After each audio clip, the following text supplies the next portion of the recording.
Man, I better do something about this. Weeds. Weeds. Oh, now look at that. Much better now. Hello, friends. Ever wonder why weeds grow in our yards or gardens? They don't need permission. They don't wait for an invitation. They just show up. And if we ignore them, if we say, I'll get to them later, they quietly, persistently take over, choking out everything good we worked so hard to grow. I remember reading in James Allen's book, As a Man Thinketh. A man's mind may be likened to a garden which may be intelligently cultivated or allowed to run wild. But whether cultivated or neglected, it must and will bring forth. If no useful seeds are put in, then an abundance of useless weeds will fall therein and will continue to produce their kind. You see, if you don't pull the weeds from a garden, they'll overtake it. The flowers, the vegetables, everything meant to thrive gets smothered. Why? Because weeds are selfish. They steal sunlight. They drink the water. They rob the nutrients from the soil, and they thrive at the expense of everything you planted with purpose. That makes sense, doesn't it? Lately, when I'm outside pulling weeds or watering my plants, I realize this isn't just about gardening.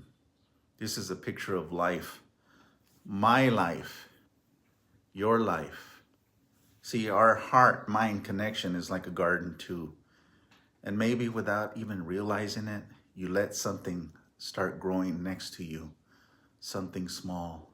You figured, it's not a big deal. I'll deal with it later. And then one day you look around, the whole thing's overrun, and your soul whispers, oh, jeepers, I should have pulled this when I first felt that nudge. Let's talk real for a moment. Weeds, spiritually speaking, don't always look like trouble at first. They're subtle. They get tossed in our soil by poor choices, by careless words, by people you thought you could trust, even by folks who sit near you on Sunday. And worse, sometimes we toss the seeds ourselves, seeds of negativity, comparison, bitterness, resentment, seeds that make you question your worth, that cloud your identity, that challenge your connection to God.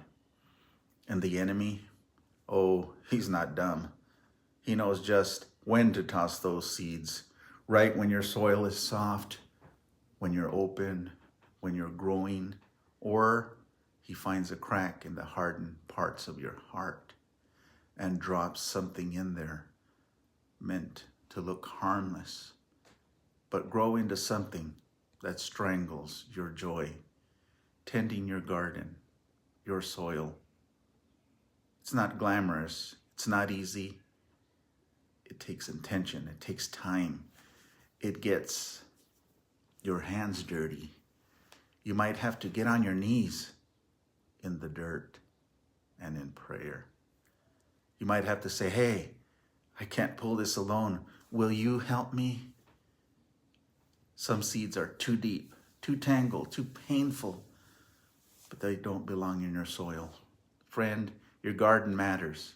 Your heart, your mind, your soul, they matter. Don't ignore the signs. Don't normalize the weeds. Don't let what's small become what controls you. The thief does not come except to steal and to kill and to destroy. Jesus didn't die so you'd be overrun. He came to give you life. I have come that they may have life and that they may have it more abundantly. It says that in John 10:10. And it's for you. But here's the thing. You've got to cooperate with the gardener. So today, just pause. Take inventory. Ask God, what's growing in me that you didn't plant? Psalm 139:23 and 24 says, search me, O God, and know my heart. Teach me my anxieties. Is there any wicked way in me? Lead me in the way everlasting. What's draining your energy? What's pulling you away from truth? What's growing in the cracks? Roll up your sleeves. Ask him to help you uproot what doesn't belong. And maybe, just maybe, ask a trusted friend to walk the garden with you, because the harvest ahead, the joy, the peace, the freedom, it's worth every effort. Now imagine this. What if your whole life was a garden God wanted to walk in with you daily? What if the gardener himself didn't just want to fix the mess, but to live there, to enjoy it with you? That's the gospel.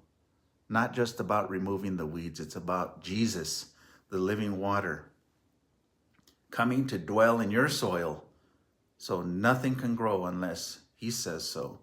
He plants grace, he tends peace, he guards your gates, and he even bore the thorns so you wouldn't have to.